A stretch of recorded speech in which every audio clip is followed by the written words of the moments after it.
Olá, boa tarde. Gostaria de começar, então, dedicando ao caro excelentíssimo senhor presidente da Academia da Maria, vice-almirante José Manuel Silva Carreira, excelentíssimo senhor presidente do Conselho de Administração da Fundação Oriente, Carlos Morandini, e caros colegas presentes, membros do Comitê de Avaliação, a quem agradeço pela confiança no meu projeto e atribuíram ao prêmio Fundação Oriente Embaixador João de Deus Ramos. Muito obrigado a todos. É com muita honra e alegria que recebo esse prêmio, que certamente não teria sido possível sem olhar atento dos meus professores e apoio constante dos meus familiares no Brasil e no Japão, bem como as instituições que apoiaram a minha pesquisa. Tomo então esse palco sim para agradecer ao MEXT, que me deu a bolsa de estudo para continuar o meu doutorado no Japão, muito importante para estudantes sobreviver no exterior. Gostaria, em particular, ao meu professor orientador Koichi Kato, por acreditar nesse projeto de pesquisa. Gostaria, no Japão, a Santori Fellowship e Shibashi Fellowship, que financiaram pesquisas de campo no Japão, Macau, interior da China e todos os outros países. Agradecer também. Arigatou gozaimasu. No Reino Unido, Sainsbury Institute for Studies of Japanese Art and Culture, que também favoreceram e participaram desse projeto todo. Thank you so much. E National Institute of Advanced Humanistic Studies, da Universidade de Fudan, em Shanghai. Instituto de História e Filologia, the Institute of History and Philology, and Center for Chinese Studies in Taipei, CCNIMA. Pois bem, é sempre bom agradecer e é sempre bom retornar a Portugal, onde já estive tantas outras vezes. Mas como um professor na época de mestrado comentava, historiador é aquela pessoa que viaja para os lugares mais belos do mundo e passa o tempo todo dentro de salas fechadas, com livros velhos e dialogando com aqueles que já não estão entre nós. Mas é bem verdade que entre as 18 horas da noite e a manhã do dia seguinte, quando as bibliotecas e arquivos se reabrem, eu consegui aproveitar a vida lisboana, a culinária e fazer daqui uma segunda casa. Muito obrigado a todos. Esse prêmio chega a mim com um misto de sentimentos. Por um lado, sinto-me indigno de recebê-lo, considerando que foi outrora concedido a professores e referências que muito admiro. Refiro, por exemplo, ao professor Antônio Vasconcelos de Sadanhas, vencedor de 2023, que eu tive a oportunidade de assistir uma palestra enquanto lecionava em Macau. E também, em 2021, a professora Oka Mihoko, que eu tive a oportunidade de atender as classes ainda na época de estudante na Universidade de Tóquio. Então, colocar-me ao mesmo pé que essas minhas referências me deixa um pouco acanhado. Por outro lado, sinto-me profundamente honrado em receber esse prêmio, não só por mim, mas por outros orientalistas brasileiros, como bem foi mencionado. Isso porque, até onde constatamos, junto com a secretaria, eu sou o primeiro das terras tupiniquins a receber esse prestigiado prêmio. Minha pesquisa sobre o Oriente iniciou na época de graduação. De fato, escrevi 2 textos e apresentei em conferências no Brasil, de formas que foram tidos como curiosos ou exóticos, para usar as mesmas palavras que o jesuíta Louis Freud descrevia a Ásia. Em uma apresentação, eu chamava, enquanto isso, do outro lado das Tordesilhas, no qual analisava as relações entre portugueses e espanhóis no Tratado de Saragoça, para mostrar como eram diferentes da América Latina. E uma outra apresentação, um pouco mais audaciosa, eu iniciei com o poema Mar Português de João Pessoa. Esse poema todos nós conhecemos, mas permitam-me lê-lo mais uma vez. Ó mar salgado, quanto do teu sal são lágrimas de Portugal. Por ter te cruzar e quantas mães choraram, quantos filhos em vão rezaram, quantas noivas ficaram por casar, para que fosse nosso, ó mar. Valeu a pena? Tudo vale a pena se a alma não é pequena. Quem quer passar para além do bojador, tem que passar além da dor. Deus, ao mar o perigo e abismo deu, mas nele é que espelhou o céu. O Cabo do Bojador, na costa do Saara Ocidental, situa-se no imaginário lusófono como ponto crucial de inflexão, quando os marinheiros já não pensavam em regressar a Portugal e avançar era a única opção. Contudo, o termo mar, na poética em questão, é muitas vezes utilizado no Brasil como sinônimo do mar Atlântico. Esquecendo-se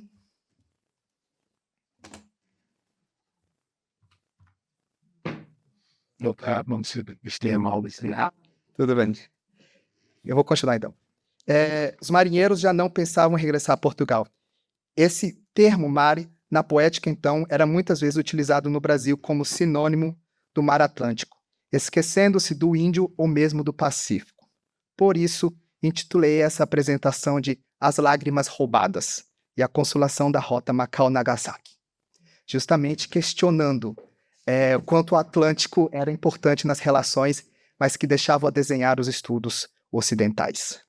Mesmo os Lusíadas, muitas vezes alinhados ao Oceano Atlântico, são utilizados dentro da narratória portuguesa dentro do Brasil, esquecendo-se de todas as outras capacidades e de todas as outras relações, mesmo sabendo que Luís Vaz da Gonha esteve em Goa e não em Salvador. A produção dos historiadores brasileiros sobre o Império Lusitano nas margens do Atlântico é amplamente conhecida e reconhecida. No entanto, ainda que em menor número, há também aqueles pesquisadores que, como eu, embarcam nas naus seiscentistas e cruzam Cabo da Boa Esperança para explorar novos mares, novas relações e, consequentemente, novos temas de pesquisa. É com alegria, então, que eu recebo esse prêmio não apenas por mim, mas por todos os outros orientalistas brasileiros que lutam contra essa maré das pesquisas inhumanas. E espero, com muita alegria, que eu trago então a minha pesquisa sobre João Rodrigues, um português natural da Beira, e que seja de apreço de todos vós nesse pequeno sotaque brasileiro. O texto apresentado hoje, laureado, é parte da minha tese de doutorado defendida no Departamento de História da Arquitetura da Universidade de Tóquio, que agora está sendo preparada para publicar como um livro, que espero que tenha o mesmo impacto como a obra do professor Jorge Flores no futuro. Mas, antes de adentrar essa figura, João Rodrigues, gostaria de compartilhar com vocês uma pequena história que ocorreu ao sul do Japão, na ilha de Nishinomura, em 1543. Ali haviam duas pessoas, um chinês e um japonês. O japonês então pergunta para o chinês quem eram aquelas pessoas estranhas que vinham dentro do barco chinês do outro lado do mar do Japão. Após uma pesquisa e uma perguntar a todos os outros quem eram, finalmente chegaram à conclusão. E a conclusão está escrita nesse documento chamado Tepoki. Então os japoneses disseram: essas pessoas estranhas que chegaram, vestimentas estranhas, não são pessoas más. Contudo, eles não sabem os ideogramas chineses, não sabiam comer e beber a etiqueta. Por exemplo, não usavam os pauzinhos, os hashis, mas comiam com as mãos. E por isso foram chamados de Nambandins. É a parte grifada no texto. E esses Nambandins, justamente, somos nós. É interessante, então, a palavra Nambandin é traduzida como os bárbaros do sul. Esse termo bárbaro do sul certamente tem influência do termo bárbaros, que dos gregos e dos romanos. Contudo, dentro da cultura sino-japonesa, isso é muito mais do que um sistema político, uma capacidade de ler, escrever ou fazer não parte do império, ou tido como menos civilizados.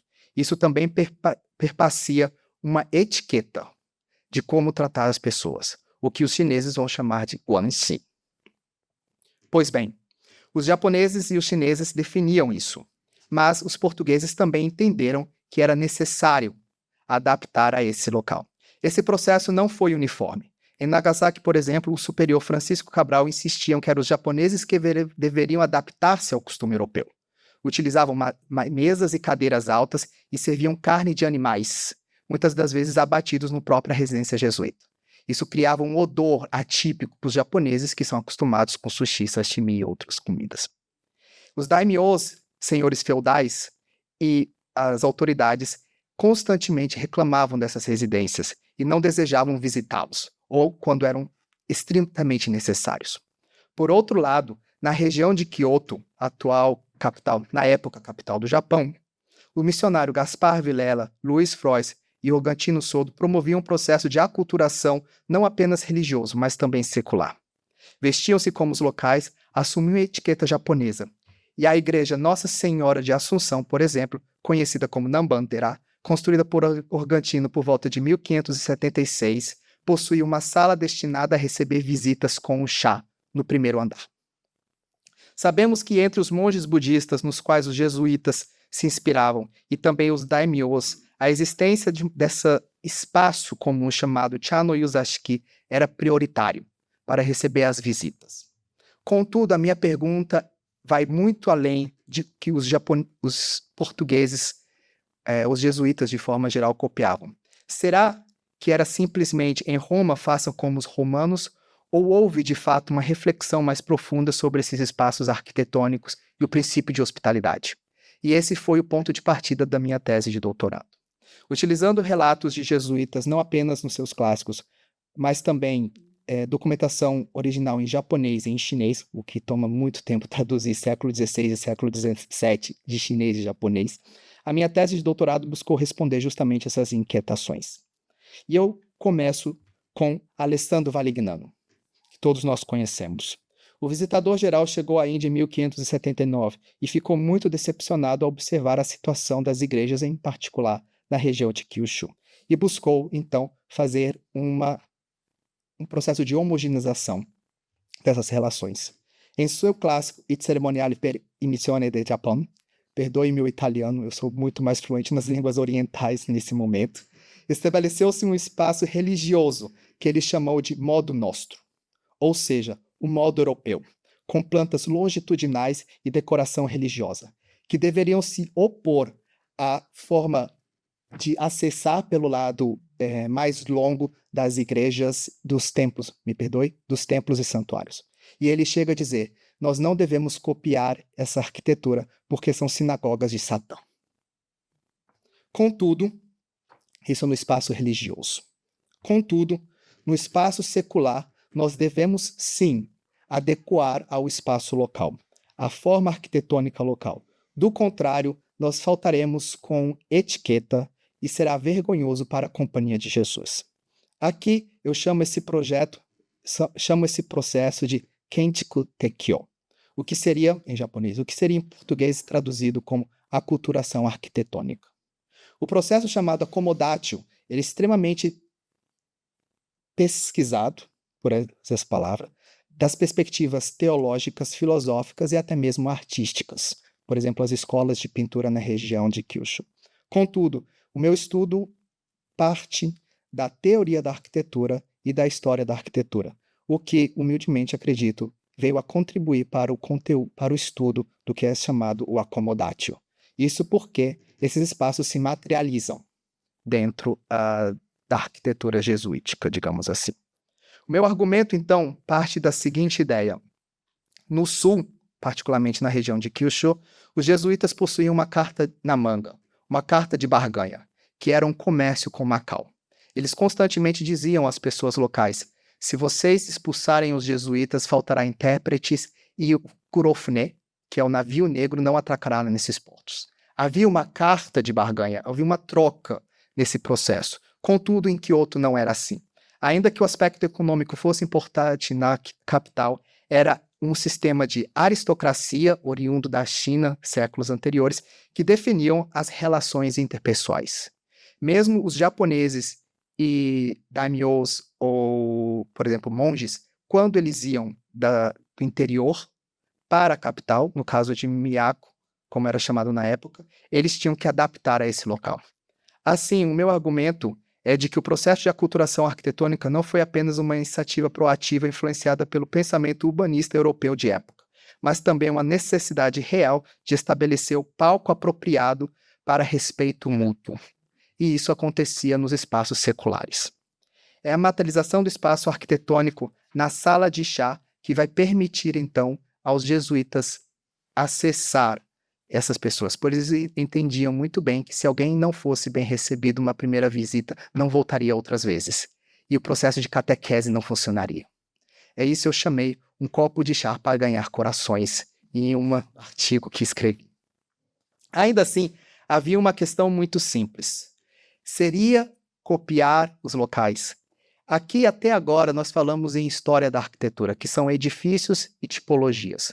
Contudo, gostaria de adentrar na parte de teoria e história da arquitetura, que diz respeito justamente o quanto os jesuítas entenderam o real valor desses espaços dentro de uma determinada cultura. E a isso me valho de João Rodrigues.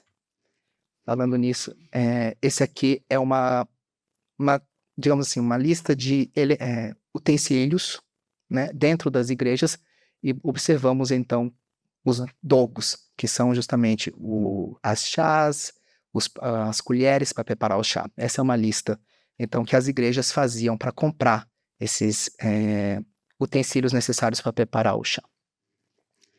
Aqui temos, então, o testemunho dos jesuítas. Desculpa. E a importância do espaço arquitetônico para definir todos esses elementos. Gostaria, então, de retornar àquele meu exemplo anterior. O estranhamento dos japoneses e dos chineses para com os ocidentais. Esse estranhamento não foi apenas do lado dos japoneses. Os próprios ocidentais também se depararam com uma nova realidade que lhes surpreendeu. Marco Polo não faz menção ao chá em seu livro I Milione. Um dos primeiros relatos vem de Jorge Alves, enviada de Canton, no sul da China, em 1546, no qual ele diz que os chineses bebem água misturada com ervas desconhecidas, e tanto no inverno quanto no verão a água nunca é fria. Então, no primeiro momento, nós não sabíamos nem que bebida era aquela. Uma das explicações melhores, digamos assim, ocorre então no Tratado das Coisas da Índia, de 1573, que está à nossa esquerda. Leio. Na China, é costume que, ao visitar a casa de uma pessoa honrada, sirvam-se aos convidados uma elegante bandeja, com pequenas tigelas de porcelana e uma bebida chamada chá. Essa bebida, por ser avermelhada e feita de ervas, é medicinal e frequentemente amarga, e é consumida cotidianamente. Assim, é habitual que recebam todos os visitantes, sejam conhecidos ou não, com certo grau de respeito. Eu próprio fui várias vezes servido com este chá. Aqui temos dois elementos muitíssimo importantes. Primeiro, a palavra chá. Diferente dos nossos colegas ibéricos, que utilizam a pronúncia T, oriunda da região de Fujian, no sul da China, inglês T, todos francês, italiano, todos mais, nós, falantes da língua de Camões, mantivemos a forma chá. E sempre que eu faço essa palestra no Japão ou na China, eles falam, é mesmo. Um segundo aspecto diz respeito ao papel do chá em dois níveis distintos, o seu plano individual como remédio e o seu plano social como símbolo de hospitalidade. Temos também outros relatos vindos do Japão, como Luiz de Almeida e Luiz Frois, que abordam o mesmo tema dentro do arquipélago. Contudo, diferente de outros autores europeus, João Rodrigues não se limitava simplesmente a descrever aquilo que observou.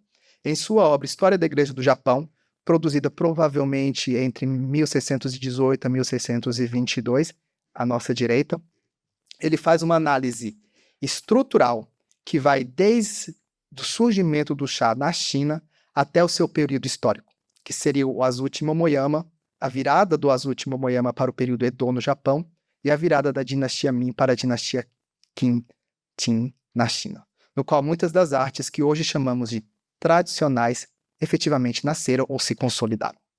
Não cabe aqui fazer um resumo da vida de João Rodrigues, tarefa que o professor Michael Cooper fez brilhantemente na obra Rodrigues the Interpreter. Contudo, gostaria de salientar que Rodrigues viveu 33 anos aproximadamente, no Japão e outros 20 na China. Ele foi único entre os jesuítas a viver nesses dois lugares. E o professor Cooper, inclusive, menciona que talvez seja um dos primeiros ocidentais a visitar as duas capitais, Meako e Beijing. Ocupou importantes cargos como intérprete e procurador, o que lhe permitia ter acesso a reuniões nas câmaras mais adentro, mais internas dos edifícios. Isso é uma outra particularidade que outro jesuíta não teve. Era impossível você escrever sobre um espaço arquitetônico se você nunca esteve lá. Então, na posição de intérprete e procurador, João Rodrigues é único. Entender os idiomas locais e morar nos dois lugares permitiu que ele escrevesse uma comparação entre China e Japão minuciosa e que há muito nos elucida de como era esse processo de hospitalidade no século XVI e XVII. Dentro da sua obra, então, eu trouxe, agora eu vou entrar na questão de historiografia, há dois aspectos importantes dentro dessa obra. Primeiramente, a tentativa de demonstrar uma evolução da cultura do chá como um processo de continuidade e ruptura, algo muito próximo do nosso conceito francês de longue durée. João Rodrigues busca apresentar para o leitor ocidental justamente que há uma longa duração, há uma longa transformações e permanências desde a China até o Japão, mas que em um determinado momento no século XV e XVI, os dois países vão em direções diferentes, o que faz com que a China e o Japão, a partir da dinastia Ming ou a partir do período Edo, tenham percepções completamente diferentes do chá. Hoje mesmo, se você visitar esses dois países, você vai perceber essa diferença. Os japoneses com matcha e os chineses com pao cha, que é o chá em pó e o chá em infusão. É justamente esse momento que começa as distinções. Um segundo aspecto é que João Rodrigues entende o chá não apenas como uma bebida, mas como um gesto corporal, um espaço arquitetônico e uma filosofia, ou seja, uma obra total. É justamente por meio dessas duas abordagens, pensar a cultura do chá como um conjunto de elementos sociais, arquitetônicos e estéticos que evoluem ao longo dos séculos, que corresponde em uma grande medida a como autores contemporâneos sintetizam a história do chá e história do espaço arquitetônico, e elas já estão presentes há 400 anos atrás na obra de João Rodrigues. Assim, com base em uma análise detalhada do manuscrito original preservado na Biblioteca da Ajuda, em Lisboa, a quem agradeço aos bibliotecários pela ajuda em localizar na minha primeira visita a Portugal anos atrás, a minha tese explora justamente como João Rodrigues descreve esses elementos. Pois bem, adentrando no campo da teoria e história da arquitetura e com isso, para a parte final da minha apresentação, João Rodrigues afirma que os espaços arquitetônicos e o local onde o chá era servido ocorriam em 3 momentos distintos. O primeiro são nas entre-salas, que é quando uma visita chega, o primeiro copo de chá é servido. João Rodrigues menciona que era comum ter sempre um chá de baixa qualidade preparado para as visitas de menor status, por exemplo, os mensageiros. Contudo, era importante ter água quente pronta para preparar um chá fresco e de alta qualidade para os nobres e para as pessoas de alto status, caso chegassem. Um segundo momento eram nas salas de multiuso. Aqui temos, então, os banquetes e as reuniões e a comida. O chá era servido ao longo do processo, mas em especial ao final do banquete, para aliviar a comilança e a bebedeira. Em suma, o aspecto medicinal do chá era utilizado para acalmar a ressaca e a embriaguez. Pois bem, adentrando então no campo da teoria, João Rodrigues diz que, dessa forma e nesses períodos, havia uma relação de 2 espaços e 3 pessoas. Agora eu vou chamar a atenção a todos, essa é uma imagem da dinastia Ming, na China. Como podem observar, na parte mais frontal à direita, você tem um servo ali preparando o chá, e do lado esquerdo você tem o anfitrião e o convidado esperando por esse chá. Essa mesma relação vai ocorrer no Japão. Do lado direito, então, nós temos um mestre do chá, chamado Chajin, preparando um chá. Temos um pequeno mancebo que vai entregar, ele provavelmente é um samurai. Os dokujus dentro das igrejas também terão essa função. E do lado esquerdo nós teremos o líder samurai, o mais importante, e na varanda, os níveis mais baixos. Contudo, ainda há a relação de 2 espaços e 3 pessoas, aonde o chá é produzido, aonde o chá é bebido, e um servo que faz, o anfitrião e o convidado. Essa era a relação que existia até o seu período. Contudo, João Rodrigues esteve no Japão justamente naquele momento que eu lhes falei, que Japão e China começam a procurar seus próprios caminhos. E ele diz que há uma terceira forma, que começou no período do 8º shogun Ashikaga Yoshimasa, a quem João Rodrigues chama de Higashiyama Domo, que era um dos apelidos desse shogun, e surgiu um terceiro tipo arquitetônico, no qual o anfitrião já não mais aguardava juntamente com o convidado, mas era ele mesmo que preparava o chá na presença dos seus convidados. Então essa imagem já é do período Edo, há um pequeno... não há imagens desse processo do período de João Rodrigues, mas dá-nos uma ideia desse processo que inicia, que é quando o mestre do chá prepara na frente do convidado. Além disso, essa análise, João Rodrigues, é interessante no texto, vamos retornar então ao texto de João Rodrigues, é interessante que esse processo, então, ele vai descrever Higashiyama Domo, como eu lhes falado, ele vai escrever Cha no Yu, que é o processo, Cha no Yusha, que é a pessoa, Cha no Yuzashiki, que é o espaço arquitetônico, e Cha no Yudogo, que são efetivamente os objetos. É interessante observar como João Rodrigues ele não traduz para português, e sim escreve a versão romanizada em japonês e depois explica o que é. Isso porque não existia na Europa algo parecido, e ele não queria criar, por exemplo, ambiguidades com seu leitor no Velho Mundo. Além disso, uma análise comparativa e detalhada da obra de João Rodrigues revelou que não eram apenas intuitivos, mas a própria escolha das palavras demonstram a sua percepção sobre a teoria e história da arquitetura e dos espaços. Nos dois primeiros objetos, ele vai chamá-los de salas e câmaras. E o chá era oferecido como uma forma de agasalhar. Contudo, ao começar esse período do Higashiyama Domo, em seguida no Cha-no-yu en Suki, ele muda as palavras e os termos e começa a chamar uma casa particular para o chá, casa pequena, casinha ou casa do Cha-no-yu. E já não mais um simples agasalhar, mas uma cerimônia do chá e a arte do chá. Notamos aqui uma mudança linguística que revela a cultura do Japão, como a cultura do Japão havia transcendido os simples atos de beber chá e evoluído para uma prática carregada de significado e ritual simbólico. Esses espaços, como João Rodrigues revela, eram semelhantes a cabanas rústicas no meio da cidade, que ele chamou de Shincho no Sankyo. Então temos aqui do lado esquerdo uma cabaninha. Aqueles que tomam o chá ou gostam do Japão têm essa visão de uma cabana rústica. E isso está presente na descrição do João Rodrigues na troca dos termos e palavras. Para Rodrigues, esse aspecto rústico constitui uma expressão estético-filosófica influenciada pelo budismo. E também pela mudança dos karamonos, que são os objetos vindos da China de porcelana, perfeitos, para os wamonos, que são os objetos da direita de uma estética mais rústica, que vai começar ali no período de Sennorikyo, no Japão. João Rodrigues era uma testemunha ocular dessa transformação. E em sua obra, ele apresenta, em português, os principais termos que hoje definem a história do chá. A quem, por exemplo, cito Chazen Ichimi, o chá e o zen budismo possuem o mesmo taste, o mesmo gosto. O Wabi-sabi, que ganhou aí o imaginário do Ocidente por uma estética do envelhecimento. O Temae, que é a arte de preparar o chá na frente da pessoa. O Ichigo Ichie, que é um momento, um evento e um momento. As coisas nunca se repetem.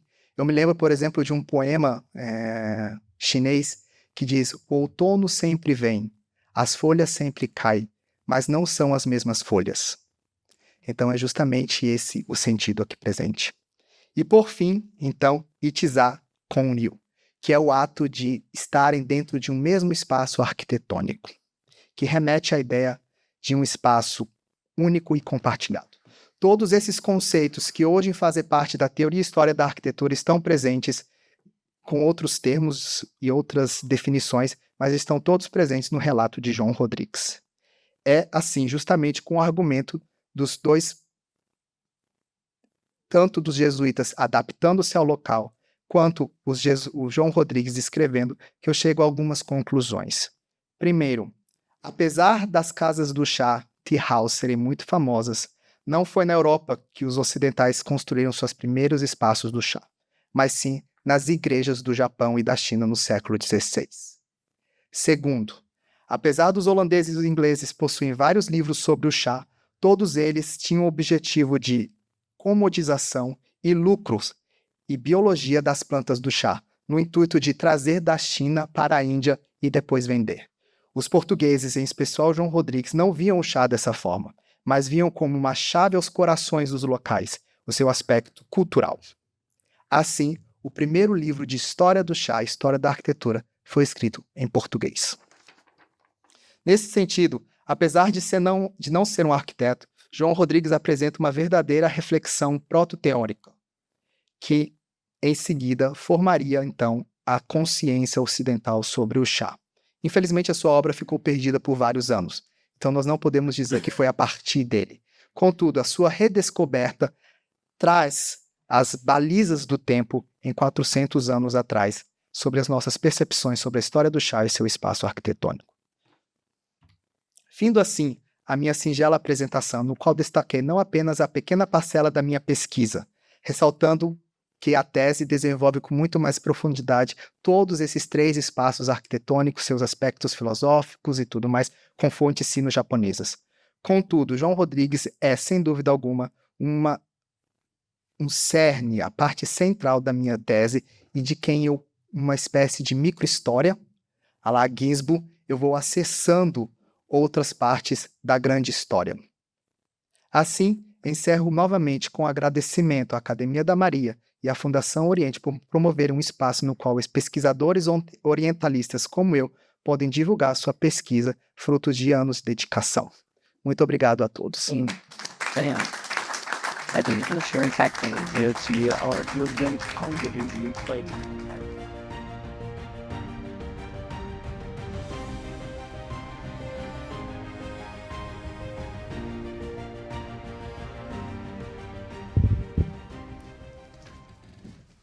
Começo por cumprimentar o Sr. Presidente da Academia de Marinha, Vice-Almirante José Manuel e Silva Carreira, o Sr. Presidente do Conselho de Administração da Fundação Oriente, Dr. Carlos Monjardim, os membros do Conselho Académico da Academia de Marinha e todos os que se encontram neste anfiteatro, entre académicos e convidados, e com a sua presença ilustram em muito esta sessão.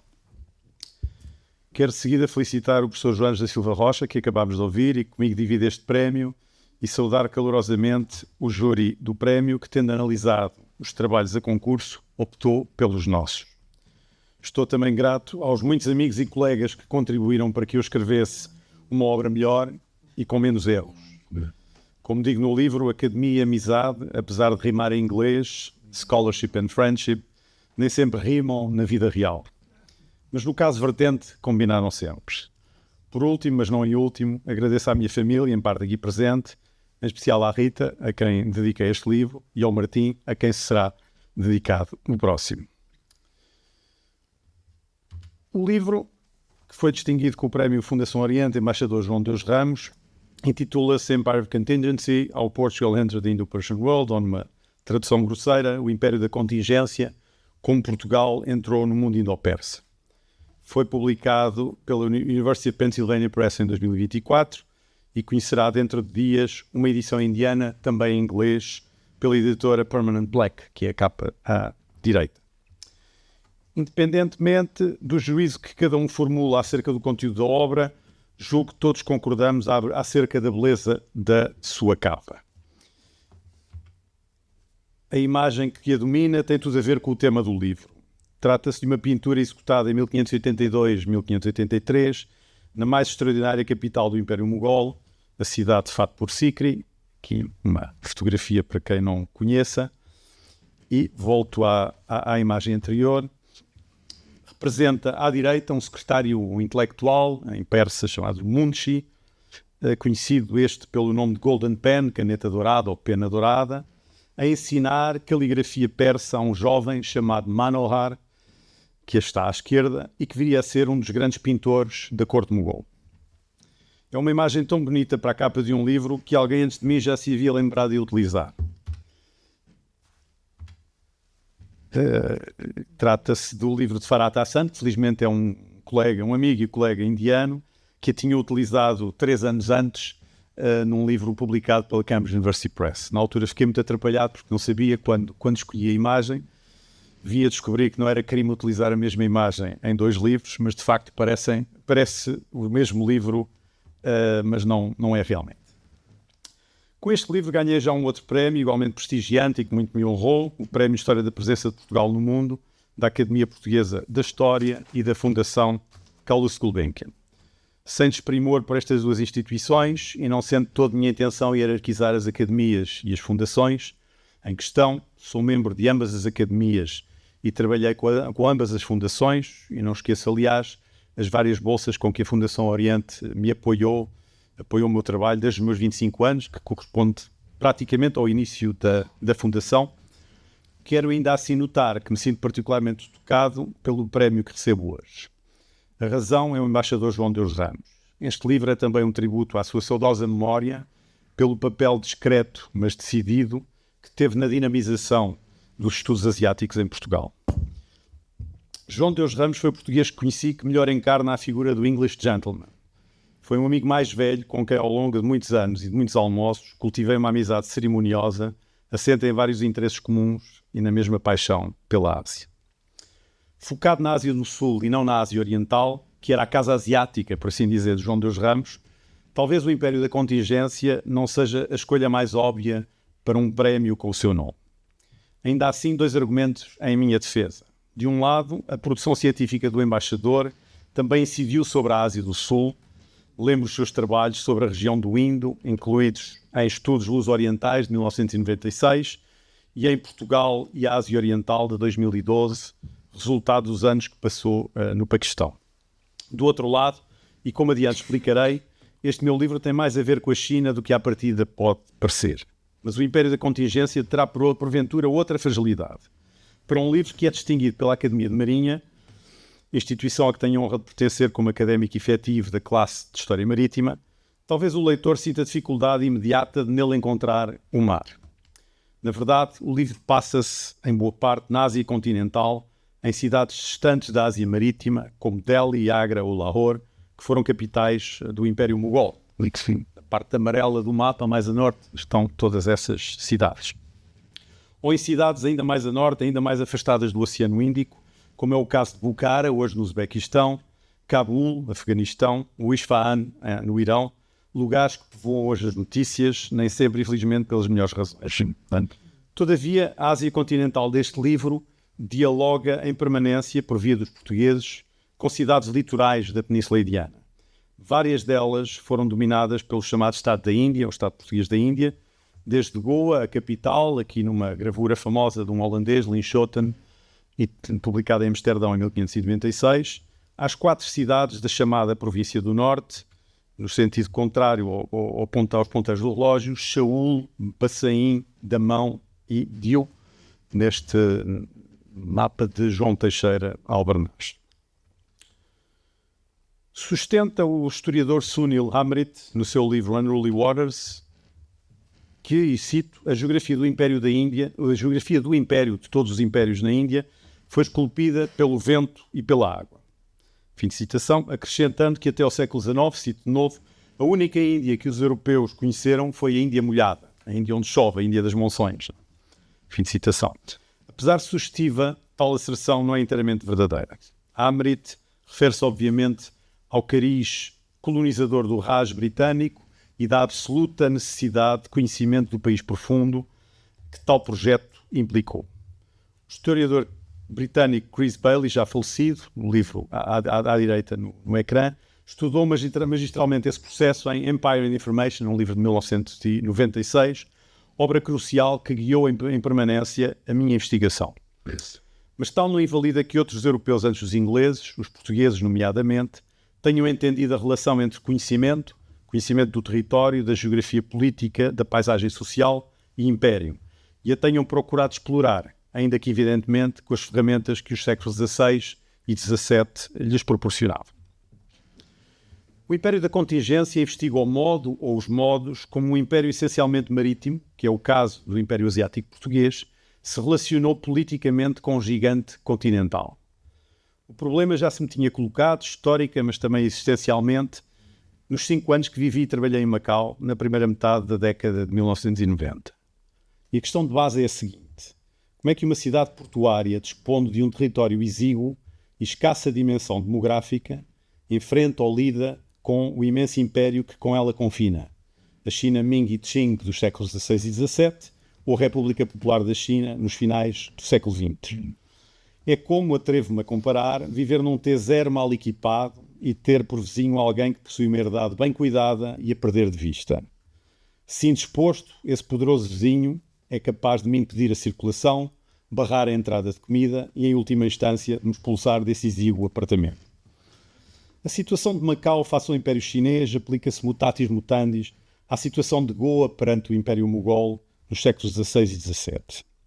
À medida que este império cresceu, e cresceu rápida e consideravelmente em várias direções a partir dos anos de 1570, o mapa talvez se me seguir melhor, aquele não se vê mesmo, o colorido dá uma ideia dessa progressão, portanto toda a região a norte, amarela, é conquistada por Akbar até 1605, e em concreto, e mais importante, talvez notar a parte noroeste, província do Gujarat, e a parte nordeste, que era o Sultanato do Bengala, e passa a ser uma província do Império Mogol, a província do Bengala. Portanto, até 1605 conquistam 2 janelas para o mar, sendo o Império Continental, e até final do século XVII, bastante mais a sul, ficando sitiados os portugueses em Goa e noutras cidades.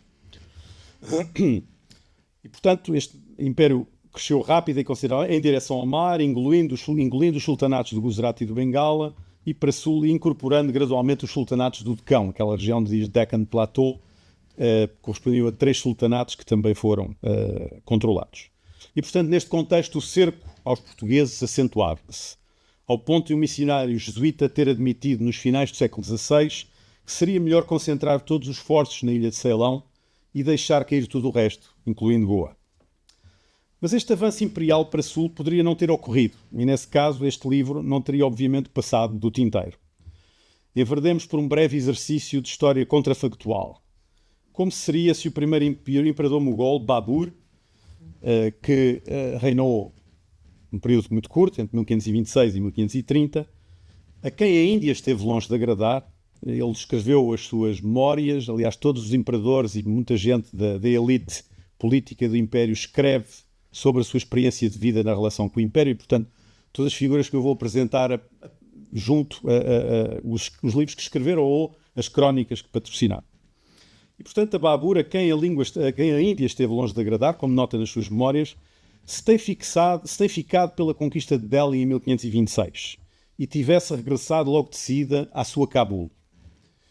Aí abre aqui um parênteses para notar que o mesmo poderia ter sucedido com o Império Português, caso, após a tomada de Ceuta em 1415, a decisão pendesse para o abandono da cidade, uma vez arrasada, como chegou a ser ponderado, em vez de se ter optado pela sua conservação. Os impérios não são feitos a régua esquadra, são pensados muitas vezes em cima do momento.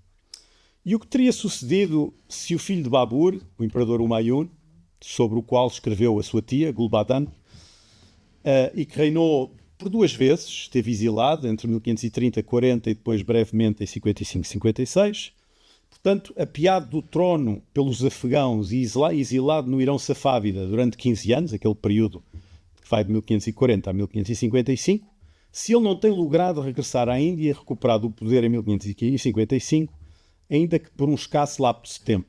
Morreu ao cair de uma escada na sua biblioteca em Delhi, portanto, outra contingência e algo que marca, digamos, o desenho das nações e dos impérios. Nestes 2 cenários, que afinal não ocorreram, nunca teríamos chegado ao célebre imperador Akbar, que reinou longamente entre 1556 e 1605 e que teve cronistas, como no Ocidente os cronistas escreviam sobre os reis das várias formações políticas da Europa. E é este imperador que alargou decisivamente o Império Mogol e que constituiu o verdadeiro dínamo das relações com os portugueses e, mais amplamente, com a Europa cristã, católica sobretudo, mas não exclusivamente. O encontro luso-mogol representa um acentuado contraste de modividências. Desde o início do século XV, que os portugueses eram lavradores do mar. Lavrar o mar é uma expressão notável, corrente nos meios cultos do Portugal de 500. Todos os anos, muitos portugueses passavam meses literalmente dentro d'água para chegar à Índia a partir de Lisboa. Já para a elite mogol, o mar era estranho, se não ignoto. Nascido em 1542 no Sindh, hoje Paquistão, o imperador Akbar vê o mar pela primeira vez aos 30 anos. No decurso da conquista do sultanato do Gujarat, Akbar chega à cidade portuária de Cambaia a 23 de dezembro de 1572. Entra então numa embarcação para dar um curto passeio marítimo que, de acordo com uma crónica persa da época, o ajudou a limpar a mente. E, portanto, para a Academia de Marinha, acho que é uma expressão muito, muito interessante. Segundo episódio, todo semelhante, quase meio século envolvido. Viajando com a sua mulher, Nur Jahan, o imperador Jahangir, este também é uma bonita miniatura mogol, num período da morte do imperador Jahangir, a viúva segura um retrato, o retrato é de 1627.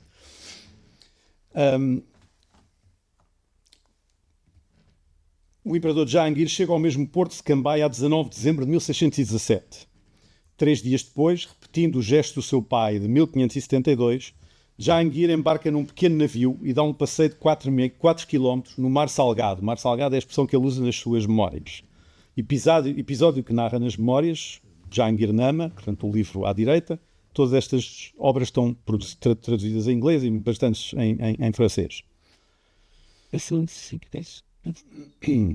Os portugueses alvoroçam-se com a perigosa vizinhança do imperador mogol. Portanto, tinham um Diu muito próximo de Cambaia e outras cidades e ficam alarmados com essa vinda do imperador ao mar. Mas, de acordo com o jesuíta, Jahangir desejava prosaicamente mostrar o mar à sua mulher. Nur Jahan nascera no ano de 1577 em Kandahar, cidade hoje no Afeganistão, mas que recorrentemente era disputada entre mogóis e safávidas naquele período. 40 anos depois estava ansiosa por ver o mar pela primeira vez. A relação entre os dois impérios colocou-se nos domínios da política e da religião, mais do que nos planos da guerra e do comércio. Para os portugueses estava em causa a sobrevivência física do Estado da Índia. Tal exigia espionagem e realpolitik, diplomacia e ritual político, muito mais do que armas e mercadorias. O principal desafio de Goa consistia em vigiar os mogóis, antecipando-lhes os movimentos e falar-lhes no seu próprio idioma. Idioma linguístico e político a um tempo. Refirma ao persa, língua por excelência de comunicação política e de criação intelectual na Índia mogol, independentemente dos milhões de vassalos do imperador se expressarem num sem número de outras línguas. E refirma à esfera indo-persa, onde se incluíam também os sultanatos do Decão, mais próximos de Goa, Bijapur e Ahmadnagar. Este mapa não é muito bom, onde diz Nizam Shahis é o sultanato de Ahmadnagar, é a dinastia, e a dinastia dos Adil Shahis é o sultanato de Bijapur, próximo de Goa. Aliás, o sultanato mais próximo de Goa e é aquele a quem Afonso de Albuquerque extraiu a cidade de Goa em 1510. Era controlada por Bijapur até 1510. Portanto, estes dois sultanatos são centrais no meu livro e faziam parte de uma esfera de influência bastante mais vasta. Um mundo persianizado. A expressão em português não corre muito bem, em inglês também não, mas é muito corrente em inglês, há muita literatura sobre isto. The Persianate World, Sphere, há várias hipóteses e há vários títulos com este nome, com esta expressão, vários títulos de livros, etc. Este vasto nexo cultural estendia-se pelo menos do Irão à Ásia do Sueste e ajuda a compreender porque é que elites pertencentes a várias nacionalidades, como hoje diríamos, liam, traduziam, colecionavam os mesmos livros, patrocinavam e deixavam circular artistas com o idêntico perfil, apreciavam a mesma arquitetura, regiam-se pela mesma linguagem política e diplomática e pautavam-se pelos mesmos códigos de urbanidade. A provocação deste meu livro reside na seguinte proposta: olhar para o Estado da Índia como uma espécie de extensão europeia do mundo persianizado. Não que os portugueses se tivessem tornado proficientes em caligrafia persa ou em literatura persa, isso não sucedeu, mas a verdade é que integraram na sua prática política alguns rudimentos deste mundo assaz sofisticado, o suficiente para poder com ele lidar satisfatoriamente. O Império da Contingência estrutura-se em duas partes, correspondendo aos seus dois eixos fundamentais, informação política e comunicação política. A primeira parte do livro, intitulada Espiar, Conversar e Conhecer, no sentido de saber, ocupa-se do aparelho de espionagem português no Indostão e no Decão Ocidental. Os seus 4 capítulos investigam os lugares, características, métodos, redes e agentes do sistema de agregação e tratamento de informação do Estado da Índia. Uma palavra sobre os informadores, cuja paleta era acentuadamente multicolor. No topo da pirâmide estavam os jesuítas, que falámos aqui para o Japão, que frequentaram a corte mogol desde 1580 e é fácil de os encontrar. 2 à direita do imperador mogol, são os últimos que estão do lado direito, pelas suas vestes escuras, normalmente pretas, escura, preta e azul. E aqui no meio do multidão, isto é o chamado Darbar de Jahangir, uma reunião pública diária da parte da tarde em que o imperador recebe os seus súbditos e distribui benesses e castigos. E no meio da multidão vê-se uma figura vestida de preto, muito provavelmente um jesuíta italiano, o padre Francesco Corsi. E eles assistiam a estas cerimónias diariamente. Portanto, estavam no topo da pirâmide desta informação, dominando a língua e funcionando a um tempo como missionários de Roma e facilitadores de Goa. Na base da pirâmide encontramos os simples mensageiros, que corriam literalmente toda a Índia, levando e trazendo cartas e recados. Homens, mas também mulheres, sem direito a fotografia, por assim dizer, identificados quase sempre nas fontes portuguesas pela sua proveniência geográfica. O patamar párcio, vinha da Pérsia, o patamar de Surat, ou pela sua identidade religiosa, cristão, moro, gentil, ou de forma mais interessante, e encontrei algumas referências, pelas suas aptidões profissionais, sugestivamente refletidas em denominações como solas de prata ao pé de prata. Portanto, deviam ser rápidos e bastante eficientes. Os capítulos 3 e 4, incidindo sobre a rede de espionagem montada na Índia Mogol e no Decão Ocidental, a partir de Goa, pelo vice-rei Dom Miguel de Noronha, Conde de Linhares, que foi vice-rei durante o período de 6 anos, 629 a 635, mostram à sociedade quem, onde e como recolhia a informação política e que tipo de informação chegava a Goa. Um pouco, voltando aqui ao meu colega, à sua expressão, a Alá Ginsburg, é uma espécie de exercício de micro-história a partir de um conjunto abençoado de fontes históricas que os historiadores, sobretudo quem trabalha sobre séculos XVI e XVII, nem sempre têm à disposição. A segunda parte do livro, intitulada Escrever, Traduzir, Representar, e representar no sentido de perform, de atuar, politicamente, de representar politicamente, transporta-nos do terreno onde temos estado, onde estavam os mensageiros, etc., para o palácio, nomeadamente para o chamado Palácio da Fortaleza, assento dos vice-reis portugueses em Goa, e aqui se vê num detalhe da imagem da gravura de Linchota de 1596, as casas do vice-rei, o terreiro do vice-rei, etc. O objetivo aqui é conhecer os mecanismos utilizados pelo Estado da Índia para comunicar por escrito com o Império Mogol e os sultanatos do Decão. Os 5 capítulos desta segunda parte examinam uma variedade de documentos políticos do, para e sobre o mundo indo-persa.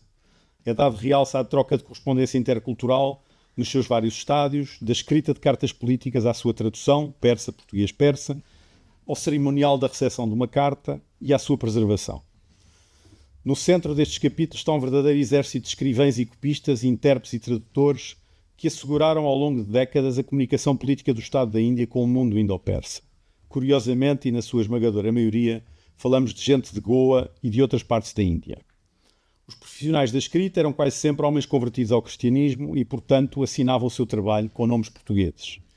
Já os profissionais da tradução, oral e escrita, eram sobretudo brahmanes hindus, não convertidos ao cristianismo, homens como, também não tenho imagens para mostrar, homens como Arjuna Nayak e o seu genro Krishna Shenvi, que por junto controlaram a importante posição de língua do Estado, de intérprete oficial do Estado da Índia, durante cerca de 6 décadas, entre os finais do século XVI e 1658. A estes intérpretes tradutores juntavam-se alguns especialistas muçulmanos cuja presença nas fontes portuguesas é mais elusiva, mas ainda assim notável. O Império da Contingência estuda pessoas e comunidades mais do que estruturas e instituições. Ou talvez seja mais correto afirmar que estuda pessoas e comunidades para melhor entender estruturas e instituições. Muitos dos indivíduos que povoam o livro são quase invisíveis e só uma leitura cuidada e engenhosa do Arquivo Imperial Português permite recuperar essas vozes, ainda que de forma fragmentária. No plano das estruturas, o que o meu trabalho revela é um império que se adapta ao adotar soluções criativas e arrojadas, como seja escolher tradutores hindus enquanto porta-vozes dos vice-reis portugueses. A contingência reinou sobre o planeamento. Aproximo do final desta apresentação e gostava de deixar algumas ideias à laia de conclusão. O livro dá a conhecer uma realidade diferente daquela que habitualmente associamos ao Estado da Índia. Associamos domínio marítimo, desafios comerciais, relação com Estados pequenos no litoral da Península Indiana, em toda a Ásia Marítima, aliás. Trata-se de uma questão tão simples quanto complexa. Como é que um império português fala sistematicamente ao longo de décadas numa língua que não é a sua, o persa, com outro império, o mogol, bem mais poderoso? Para mais, o tempo do Império da Contingência, os séculos XVI e XVII, coincide com a vernacularização da Europa, momento em que o latim vai cedendo o passo às diversas línguas nacionais do velho continente. Tal fenómeno está bem patente em Portugal, nas obras quinhentistas de Fernão de Oliveira, de João de Barros e de Pedro Magalhães Gândavo, Gramática da Língua Portuguesa, da Linguagem Portuguesa, Diálogo em Lavor da Nossa Linguagem e Diálogo em Defensão da Língua Portuguesa. São bons exemplos desta afirmação de línguas nacionais na Europa. Em Espanha, antecedendo estes autores, porque morreu em 1522, temos o humanista e gramático António de Nebrija e a sua célebre proclamação acerca da língua ser companheira do Império.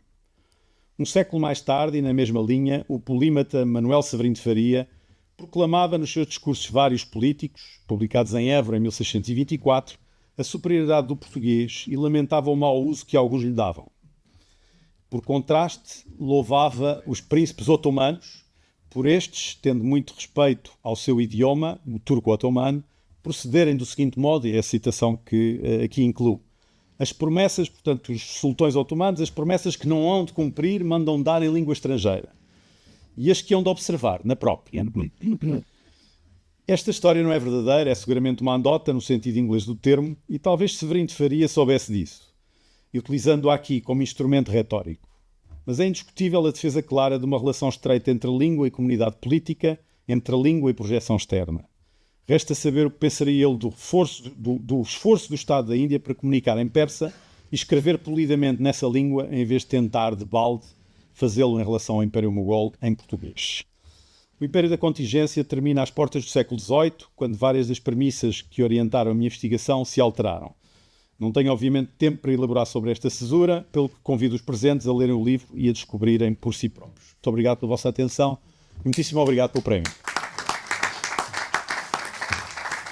Thank you.